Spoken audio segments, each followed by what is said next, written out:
For our next problem, we have 3x squared minus 17x plus 10. Again, the coefficient of our x squared is 3. Okay, so we have to do a little bit of more work in here.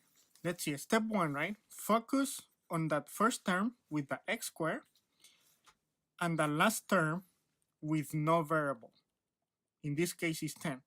Let's get two numbers or two terms that multiplied equals 3x squared.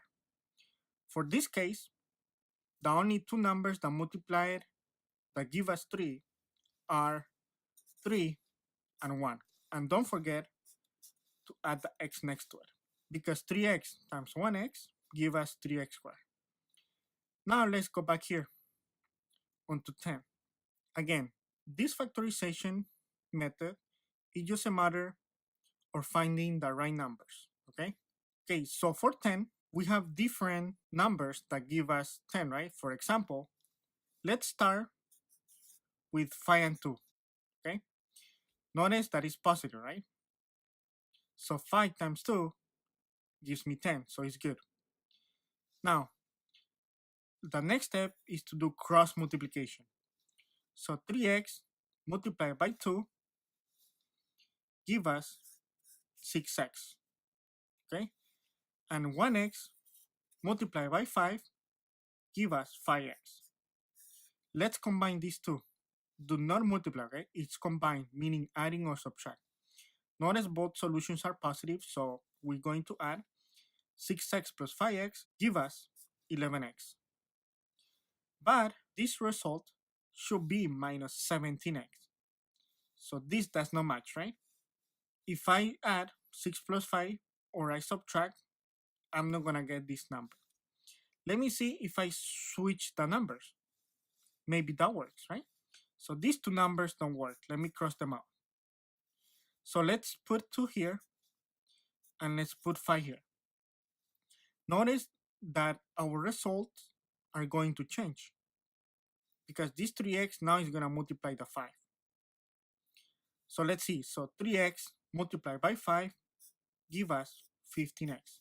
And 1x multiplied by 2 give us 2x. Notice, if I combine these two, we're going to get 15 plus 2 give us 15x. Notice, but we have a little bit of problem here. This one is positive. I need a negative 17. How can I make that happen?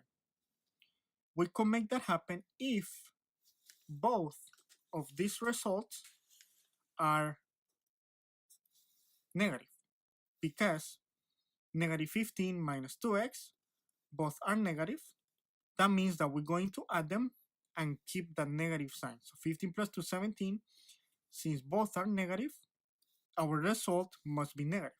So now this match, but that also means that these two numbers have to be negative. And notice, it matches perfectly because negative 5 multiplied by negative 2 give us positive 10. Negative times negative, positive. And notice, 3x times negative 5 minus 15x. 1x times negative 2 minus 2x. Combine them, give us minus 17x, which is our middle term. So our solution will be straightforward. Do not forget. It's not cross multiply, okay? It's not like this. It's straightforward. So our factors will be 3x, notice here, minus 2, times 1x, or simply x, minus 5. And that's gonna be our factorization for this problem.